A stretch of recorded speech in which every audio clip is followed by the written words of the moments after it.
Hi friends, இன்றைக்கி ஒரு சிம்பிளான ஆரி ஒர்க் மாதிரியே ஒரு நெக்கு ஹேண்ட் எம்ப்ராய்டரி, அதாவது கையால் நார்மல் நீடில் ஸ்டிச் பண்ண ஒரு நெக்கு தான் எப்படி ஸ்டிச் பண்ணுறது அப்படின்னு நான் சொல்லி காட்ட போகிறேன். இது ரொம்ப யூனிக்காக இருக்குது. அதே சமயம் நமக்கு ஆரி ஒர்க் மாதிரியே நல்ல நீட்டாகவும் இருக்குது. இது ரொம்ப சிம்பிளான டிசைன். அதுக்கு ஃபஸ்ட்டு நான் 2 லைன் செயின் ஸ்டிச் போட்டுக்கிட்டேன்.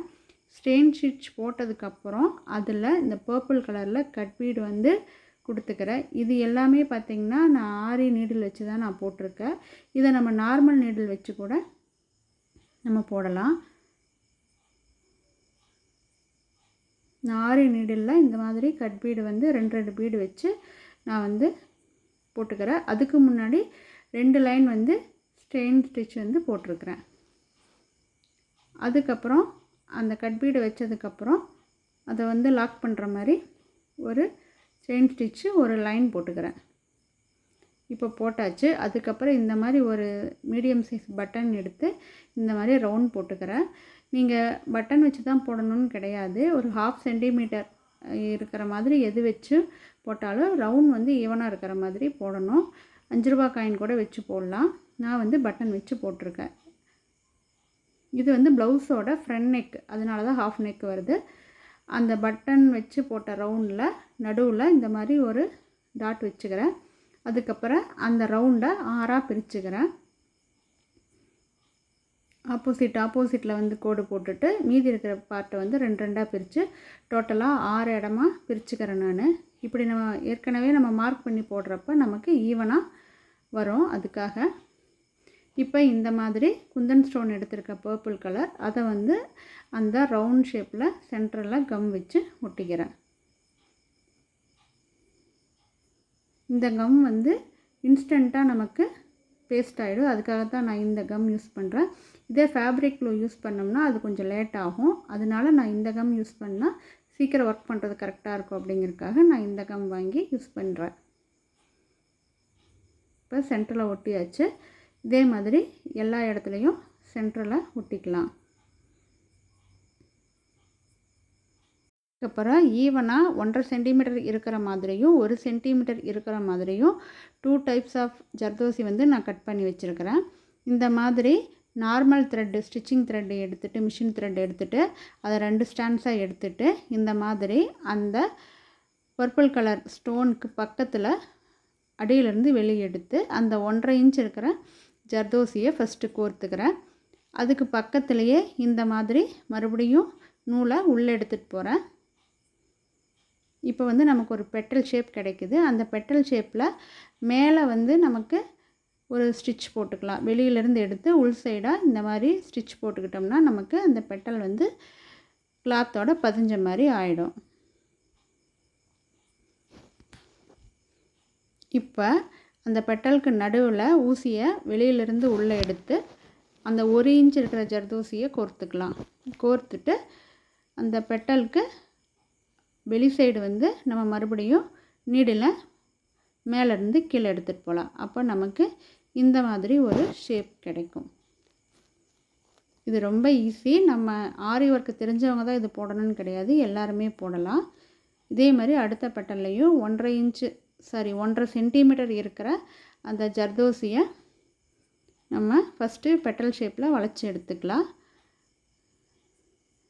அந்த ஹெட்டில் இந்த மாதிரி நூல் எடுத்து வெளி சைடு எடுத்து உள் சைடாக இந்த மாதிரி ஸ்டிச் போட்டு பதிய வச்சுக்கலாம்.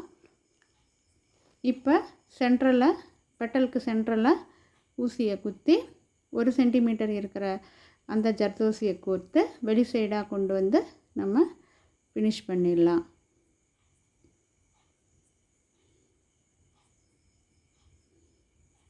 இந்த மாதிரியே நம்ம எல்லா ஜர்தோசியும் இந்த மாதிரி நம்ம கோர்த்து எடுத்துக்கலாம். இப்போ நான் எல்லா ஜர்தோசியும் கோர்த்து எடுத்தாச்சு.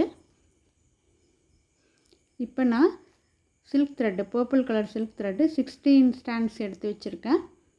இது நமக்கு லாங் ஃப்ரெஞ்ச் நாட் போடுறதுக்காக நான் எடுத்து வச்சுருக்கேன். இது அந்த 2 பெட்டலுக்கு நடுவில் அந்த ஸ்டோன் கிட்ட வெளியே எடுத்து நூலை லாங்காக ஒரு ஃப்ரெஞ்ச் நாட் போட்டு திருப்பி கீழே எடுத்துகிட்டு போகலாம். சில்க் த்ரெட் யூஸ் பண்ணுறப்ப நமக்கு சிக்கு விழுந்துடும். அதனால் நம்ம பார்த்து யூஸ் பண்ணணும். ரொம்ப நீளமாக எடுக்க வேணாம். ஒரு அளவுக்கு நீளமாக எடுத்து கொஞ்சம் கொஞ்சமாக ஒரு பூவுக்கு வர்ற மாதிரி கூட நம்ம எடுத்துக்கலாம். ரொம்ப லாங்காக எடுத்தோம்னா நமக்கு அந்த ஜர்தோசியில் வந்து சில்க் த்ரெட் மாட்டி நமக்கு சிக்கு விழுறதுக்கு வாய்ப்பு இருக்குது. பாருங்கள், எல்லா பெட்டலுக்கும் கேப்பில் அந்த கேப் இருக்கிற இடத்துல நம்ம இந்த மாதிரி ஊசியை விட்டு விட்டு நம்ம சில்க் த்ரெட்டு எடுத்துக்கலாம். ஃப்ரெஞ்ச் நாட், லாங் ஃப்ரெஞ்ச் நாட்டு போட்டு நான் எடுத்துக்கிறேன்.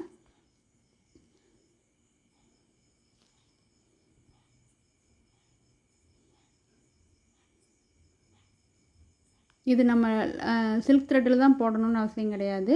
இதில் நம்ம வந்து வேறு ஏதாவது மணி கூட வச்சு பீட்ஸ் வச்சு கூட தைக்கலாம். பட் இது வந்து கான்ட்ராஸ்ட்டாக தைக்கிறப்ப ரொம்ப நல்லாயிருக்கு. அதுக்காக தான் இந்த மாதிரி நம்ம செய்கிறது.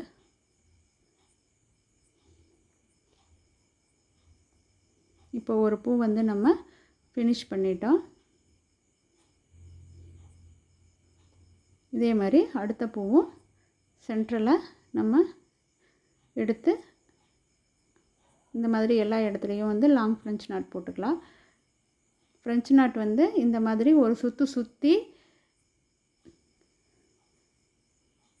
போடுறது ஃப்ரெஞ்ச் நாட்டு. இந்த மாதிரி எல்லாமே நம்ம போட்டு எடுத்துக்கலாம்.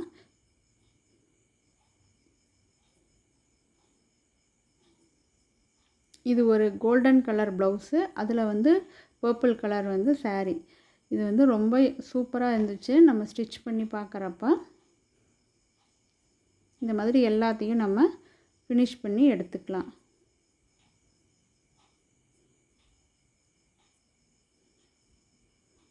சப்போஸ் உங்களுக்கு இந்த மாதிரி ஒரு மாடல் ப்ளவுஸ் வேணும் அப்படின்னா எனக்கு வந்து கமெண்ட்ஸ் பண்ணுங்கள். நான் உங்களுக்கு டீட்டெயில்ஸ் அனுப்புகிறேன்.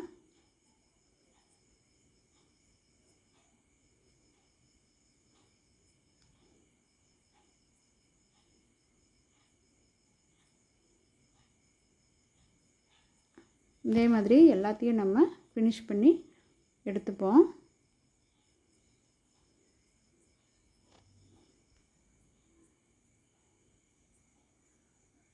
பாருங்கள் எவ்வளோ ஈஸியாக இருக்குது. பட் பார்க்குறதுக்கு ரொம்ப யூனிக்காக இருக்குது. பாருங்கள், இப்போ நான் ஃபினிஷ் பண்ணி முடிச்சாச்சு. புட்டாஸும் வந்து போட்டிருக்கேன். அந்த ஃப்ரெஞ்ச் நாட்டுக்கு பக்கத்துலேயே இந்த மாதிரி பர்பிள் கலரில் குட்டி குட்டி பீட் வேறு நான் வந்து கோர்த்து வச்சுருக்கேன். பார்க்குறக்கு எவ்வளோ யூனிக்காக இருக்குதுன்னு பாருங்கள். இந்த டிசைன் பிடிச்சிருந்துன்னா என் சேனலை மறக்காமல் சப்ஸ்கிரைப் பண்ணிக்கோங்க. கூடவே இருக்கிற பெல் ஐக்கானையும் கிளிக் பண்ணிக்கோங்க. அப்போ தான் நான் எப்போல்லாம் வீடியோஸ் போடுறேனோ அப்போல்லாம் உங்களுக்கு நோட்டிஃபிகேஷன் வரும். தேங்க்ஸ் ஃபார் வாட்சிங்.